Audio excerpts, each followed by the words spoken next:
Hello to all my learners present over here. Welcome to the channel. In this video lecture, we are going to discuss about MA Semester First Sociology paper. Paper title is Social Stratification and Mobility. Maximum marks है 75 और जो time limit है वो है 2 hours.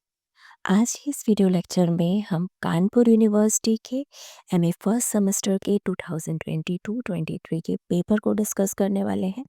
ये sociology का social stratification and mobility का paper है। इसकी क्वेश्चंस को हम आज डिस्कस करने वाले हैं। अगर आप एमए सोशियोलॉजी के स्टूडेंट हैं, बीए सोशियोलॉजी के स्टूडेंट हैं, तो ये जो पेपर है ये प्रीवियस ईयर क्वेश्चन पेपर है। ये आपके लिए बहुत हेल्पफुल रहेगा। अगर आप सोशियोलॉजी किसी भी एग्ज़ाम के लिए प्रिपेयर कर रहे हैं तो आप हमारे चैनल से जुड़ सकते हैं। अब आइए देख लेते हैं पेपर को। सबसे पहले आता है हमारा सेक्शन ए यानी कि खंड आ। शॉर्ट आंसर टाइप क्वेश्चंस हैं। सारे क्वेश्चन जो हैं वो कंपल्सरी हैं। इसके सारे क्वेश्चंस कंपल्सरी हैं और जो मार्क्स हैं उसके वो 5 मार्क्स का क्वेश्चन होगा। पहला क्वेश्चन देख लेते हैं। सामाजिक स्थिरीकरण की विशेषता क्या है? What is the characteristics of social stratification? Simply अगर हम स्ट्रैटिफिकेशन की बात करते हैं, स्थिरीकरण की बात करते हैं, तो हर एक समाज में अलग अलग स्टेटस के लोग रहते हैं, अलग अलग परिस्थितियाँ होती हैं, उसी में ही उच्चता और निम्नता होती है, उसे ही हम स्ट्रैटिफिकेशन कहते हैं। अगर सामान्य विशेषता हम देखें तो ये एक स्वाभाविक प्रक्रिया है, नेचुरल है, ये हर सोसाइटी में आपको मिलेगा। व्यक्तियों को उनके एबिलिटी और उनके कार्य के हिसाब से स्ट्रैटिफाई किया जाता है, जिससे कि हमारा जो सोशल सिस्टम है वो मेंटेन रहे। और ये जो सामाजिक स्थिरीकरण है ये एक प्रोसेस है, ये निरंतर चलता रहता है। कार्य और योग्यताएँ बदलती रहती हैं, विकसित होती रहती हैं। जैसे कि एक पर्टिकुलर आज कोई स्टूडेंट है, बट बाद में वो कहीं और ऑफ़िसर भी बनेगा, तो उसका जो स्टेटस है वो चेंज होगा, तो उसको स्ट्रेटा में स्ट्रैटिफ़िकेशन में पोजीशन भी चेंज होगी। तो ये कुछ विशेषताएँ हैं आपके स्ट्रैटिफ़िकेशन की। नेक्स्ट क्वेश्चन आता है, सामाजिक विभेदीकरण से आप क्या समझते हैं? What do you understand by social differentiation? सामाजिक विभेदीकरण क्या होता है यहाँ पर ये बताना है। देखिए यहाँ पे जो भी है आपको बहुत डिटेल में नहीं जाना है, डिटेल में आप नहीं जाएंगे, इसमें आप शॉर्ट में बताने की कोशिश करेंगे। सामाजिक विभेदीकरण या हम उसकी बात करें तो ये जो विभेदीकरण है ये भी एक यूनिवर्सल प्रोसेस है और ये हमारे एंशिएंट टाइम से चला आ रहा है। फंक्शंस के बेसिस पे, कल्चर के बेसिस पे आपको सोसाइटी में अलग-अलग डिफरेंस देखने को मिलते हैं। कहीं कल्चर के बेसिस पे डिफरेंस मिलेगा, कहीं फंक्शन लोगों के इंटरेस्ट के बेसिस पे, तो ये भी एक आपका यूनिवर्सल प्रोसेस है। नेक्स्ट क्वेश्चन आता है, सामाजिक गतिशीलता और जाति के बीच संबंध बताइए। यानी कि discuss relation between social mobility and caste. Simply अगर हम समझें तो गतिशीलता जो है वो हर एक समाज में होती है। गतिशीलता समाज में जो चेंज है उसको डिनोट करती है, उससे प्रदर्शित करती है। जिस समाज में जितनी ज़्यादा गतिशीलता होती है, उस समाज में संघर्ष जो होता है वो उतना कम होता है। लोग अपने डेवलपमेंट पे, अपने विकास पे ज़्यादा ध्यान देते हैं। जहाँ पे मोबिलिटी ज़्यादा होती है। लेकिन जिस समाज में मोबिलिटी, सोशल मोबिलिटी यानी कि सामाजिक गतिशीलता कम होती है, वहाँ पे संघर्ष की संभावना रहती है। और कास्ट जो है, कास्ट का डिटेल लेक्चर आपको चैनल पे मिल जाएगा, आप देख सकते हैं कि कास्ट जो है वो क्या होता है। इन दोनों के बीच में यहाँ पे आपको रिलेशन बताना है। नेक्स्ट क्वेश्चन आता है, सामाजिक स्थिरीकरण में महिला विकास के लक्षण बताइए। Describe the traits of women development in stratification. सामाजिक स्त्रीकरण में जो महिलाओं के विकास के लक्षण हैं वो क्या है? महिलाओं का विकास जो है स्ट्रैटिफिकेशन में किस तरीके से हुआ है, या क्या महिलाओं का रोल रहता है उसमें, उस तरीके की चीज़ें आपको इसमें बतानी है। नेक्स्ट क्वेश्चन है, व्हाट इज सोशल इनइक्वालिटी? सामाजिक असमानता क्या है? देखिए आप जानते हैं कि समाज में सब समान नहीं है। कोई किसी की स्टेटस सोसाइटी में अगर हम कास्ट के बेसिस पे देखते हैं, तो वहाँ पे आपको ब्राह्मण, क्षत्रिय, वैश्य, शूद्र पे कास्ट डिवाइड हुई, तो ब्राह्मण जो है उनकी पोजीशन हाई है। अगर हम वर्ग पे जाते हैं तो उच्च वर्ग, निम्न वर्ग, मध्यम वर्ग ऐसे करके है, तो जो उच्च वर्ग है उनकी तो इनइक्वालिटी आपको सोसाइटी में दिखती है। वही आपको सोशल इनइक्वालिटी को किस तरह से थिंकर्स ने डिफाइन किया है वो आपको बताना है। नेक्स्ट आता है व्हाट इज़ कास्ट सिस्टम, जाति व्यवस्था क्या है? कास्ट सिस्टम का डिटेल लेक्चर आपको मिल जाएगा। जाति जो है ये आप जानते हैं कि जाति जन्म पर आधारित होती है। इसका एक स्टेटमेंट मजूमदार और मदान लिखते हैं। उसके अलावा भी और थिंकर ने जाति के बारे में लिखा है। जाति जो है वो जन्म पर होती है। जिस व्यक्ति का जन्म जिस जाति में होगा वो लाइफ टाइम उसी का ही मेंबर रहता है। इसके अलावा जाति की उत्पत्ति के बहुत सारे सिद्धांत हैं। ये आपको डिटेल लेक्चर चैनल पे मिल जाएगा।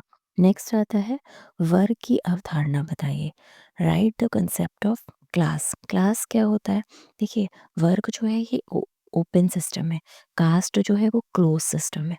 जाति में आप जिस जाति के मैम है, एक्सेप्शन हर जगह है। आप कोई इंटरकास्ट मैरिज कर ले तो वो एक अलग बात है, लेकिन जनरली होता क्या है, जो जिस कास्ट में जिसका बर्थ होगा वो लाइफ टाइम उसी का ही मेंबर रहता है। बट जो क्लास है, क्लास में क्या है, वो एक ओपन सिस्टम है। आज आप हो सकता है लोअर क्लास को बिलोंग करते हैं, निम्न वर्ग में है, लेकिन अगर आप मेहनत करें तो आप ऑफिसर बन गए, आपका जो क्लास होगा वो चेंज हो जाएगा। तो वर्ग जो है वो ओपन सिस्टम है, इसी को आपको डिफाइन करना है। नेक्स्ट आता है right the factors of social mobility. Social mobility के जो फैक्टर्स हैं, कौन कौन से कारक हैं जो सोशल मोबिलिटी के लिए रिस्पॉन्सिबल है, वो आपको बताने हैं। नेक्स्ट आता है right what are the functions of social stratification. सामाजिक स्थिरीकरण जो होता है उसके प्रकार हैं। इसके अगर हम फंक्शन की बात करते हैं तो इंडिविजुअल अगर हम देखें, वैयक्तिक महत्व देखें, तो पर्टिकुलर व्यक्तित्व का विकास होता है और हमारी जो बेस नीड्स हैं वो फुलफ़िल होती हैं स्ट्रैटिफ़िकेशन से, क्योंकि अलग-अलग लोग अलग-अलग काम कर रहे हैं। काम करने की हमें प्रेरणा मिलती है। इसके अलावा अगर हम सोशल इम्पोर्टेंस देखते हैं, इसके प्रकार को देखते हैं, तो सोशल इंटीग्रेशन होता है, सोशल ऑर्गेनाइज़ेशन होता है, डिवीज़न ऑफ लेबर यानी कि श्रम विभाजन भी होता है। तो ये कुछ इसके प्रकार हैं। नेक्स्ट आता है हमारा section B, long answer type question का। तो ये जो आपका खंड है इसमें 4 लॉन्ग आंसर क्वेश्चन दिए हैं, बट जो कि 15 मार्क्स का एक क्वेश्चन है, बट आपको एक क्वेश्चन ही अटेम्प्ट करना है। जब इस तरीके के कुछ चॉइस वाले क्वेश्चन होते हैं तो आपको सारे क्वेश्चंस को रीड आउट करना है, जो आपको बेस्ट आता है वो क्वेश्चन अटेम्प्ट करना है। This section contains 4 questions from which one question is to be answered as long question. Each question carries 15 marks. तो इसका पहला क्वेश्चन है महिला की व्याख्या कीजिए एवं भारत में महिला सशक्तिकरण के प्रयासों का वर्णन कीजिए। Describe women and discuss measures of women empowerment in India. जब बात आती है वुमेन एम्पावरमेंट की, तो वुमेन एम्पावरमेंट से रिलेटेड जो भी गवर्नमेंट के इनिशिएटिव है इंडिया में, उसके लिए जो जो प्रोग्राम्स इंडिया जो है वो रन कर रहा है, वो भी आप बता सकते हैं, क्योंकि यहाँ पे महिला सशक्तिकरण के लिए इंडिया की बात की जा रही है। उसके अलावा महिला के बारे में आपको बताना है। महिला सशक्तिकरण देखिए, महिला सशक्तिकरण वर्ष भी मनाया गया था, तो वो 2001 में मनाया गया था। इसके अलावा इंटरनेशनल वुमेन्स डे वगैरह है, वो भी एम्पावरमेंट की बात करता है, वो सेलिब्रेट किया जाता है। उसके अलावा बहुत सी जो है प्रोग्राम्स, स्कीम चल रही हैं जो महिला सशक्तिकरण के लिए हैं। बेटी बचाओ बेटी पढ़ाओ है, जननी सुरक्षा योजना है, इसके अलावा कन्या सुमंगला योजना है। ये सब महिलाओं को सशक्त करने के लिए चलाया गया है। इसके अलावा आपका मिशन शक्ति करके भी चलाया गया था, तो वो ये सब महिला सशक्तिकरण के लिए किया गया है। नेक्स्ट क्वेश्चन है जाति किसे कहते हैं, जाति और वर्ग में अंतर बताइए। ये मैंने आपको थोड़ा और अभी बताया भी था एक क्वेश्चन में, इससे शॉर्ट क्वेश्चन भी आया था। तो कास्ट यहाँ पे आपको डिटेल लेक्चर चैनल पे मिलेगा, आप देख सकते हैं कास्ट क्या होती है। और जाति और वर्ग में अंतर मैंने आपको बताया, कास्ट जो है वो क्लोज सिस्टम है और वर्ग जो है वो कैसा है, ओपन सिस्टम है। नेक्स्ट क्वेश्चन है discuss Weber's sociology of religion. Weber जो थे उनके धर्म के समाजशास्त्र की विवेचना कीजिए। उन्होंने बुक लिखी थी Protestant ethics and the spirit of capitalism, उसमें उन्होंने रिलीजन टोटल 6 रिलीजन के बारे में बताया है और Protestant ethics and the spirit of capitalism book भी लिखी है, जिसमें इन्होंने रिलीजन के बारे में काफ़ी सारी चीज़ें बेबर जी ने बताई हैं। इसके अलावा ये रिलीजन से रिलेटेड लिखते हैं the religion of China, the religion of India, ये बुक्स सोशियोलॉजी ऑफ रिलीजन, ये भी बुक इन्होंने लिखी हुई है। जो मैक्स वेबर थे, इन्होंने वर्ल्ड में टोटल 6 जो रिलीजन थे, 6 प्रमुख धर्म, हिंदू, इस्लाम, बौद्ध, कन्फ्यूशियस, यहूदी और ईसाई, इन सब का स्टडी किया था, इन सारे रिलीजन की, 6 धर्मों की, और उन्होंने एक कंक्लूज़न दिया था कि धर्म और पूंजीवाद जो है, जो कैपिटलिज्म है और जो रिलीजन है, उसमें जो है घनिष्ठ संबंध है, ये इन्होंने बताया था। नेक्स्ट क्वेश्चन है आपका, कार्ल मार्क्स के सामाजिक स्थिरीकरण के सिद्धांत पर एक टिप्पणी लिखिए। Write a note on the theory of social stratification of Karl Marx. Karl Marx आपके कॉन्फ्लिक्ट थिंकर में आते हैं, संघर्षवादी विचारक में आते हैं, और इन्होंने आपको जैसे पता होगा कि इन्होंने क्लास की बात की थी, तो इन्होंने 2 क्लासेस बताई थी सोसाइटी में, आपकी बुर्जुआसीज़ और प्रोलेटरिएट, बुर्जुआ और सर्वहारा, जिन्हें आप पूंजीपति और श्रमिक भी कह सकते हैं। तो उसमें उन्होंने स्ट्रैटिफिकेशन पूरा डिटेल बताया था। नेक्स्ट सेक्शन आता है आपका section C, long answer type question है। टोटल 4 क्वेश्चन दिए गए हैं, 1 अटेम्प्ट करना है और 15 मार्क का एक क्वेश्चन है। क्वेश्चन आता है पहला, मुस्लिम महिलाओं के अधिकारों के प्रति मुस्लिम लॉ पर्सनल बोर्ड की भूमिका की विवेचना कीजिए। Discuss the Muslim law personal board with respect to the rights of Muslim women. Muslim women को कौन कौन से राइट दिए गए हैं, उसके बारे में मुस्लिम लॉ पर्सनल बोर्ड ने क्या-क्या दिया है, वो आपको बताना है। जाति एक बंद वर्ग है, मैंने आपको बताया। ये जो स्टेटमेंट है, ये एक स्टेटमेंट है पर्टिकुलरली, ये डिफाइन किया था आपके मजूमदार और मदान ने। उन्होंने जाति को बंद वर्ग कहा। वर्ग ओपन सिस्टम है, मैंने बताया आपको, लेकिन कास्ट जो है वो क्लोज सिस्टम है। और ये जो स्टेटमेंट है, ये मजूमदार और मदान ने दिया है। ये क्यों है? क्योंकि आपका जिस कास्ट में बर्थ होता है, आप उसी के ही मेंबर रहते हैं लाइफ टाइम। तो उसी को आपको पूरा एक्सप्लेन करना है कि जो कास्ट है वो क्लोज सिस्टम क्यों है, वो डिफाइन करना है आपको। नेक्स्ट क्वेश्चन आता है, जनजातीय महिलाओं की 4 समस्याएं बताइए। Explain 4 problems of tribal women. जो जनजातीय महिलाएं होती हैं, जो ट्राइबल विमेन हैं, उनकी प्रॉब्लम्स बतानी है, तो उनको काफ़ी सारी प्रॉब्लम्स को फेस करना पड़ता है। जो भी ट्राइबल विमेन्स हैं, उनको अ, अपने राइट्स के लिए उनको राइट्स नहीं पता है, उनको प्रॉपर नॉलेज नहीं है, एजुकेशन नहीं है, बहुत सारा उनकी प्रॉब्लम्स है, तो वो आपको बतानी है। नेक्स्ट क्वेश्चन है, व्हाट इज सेक्स रेशियो, लिंग अनुपात क्या है। और लास्ट आता है, right a note on the women rights, महिलाओं के अधिकारों पर एक टिप्पणी लिखिए।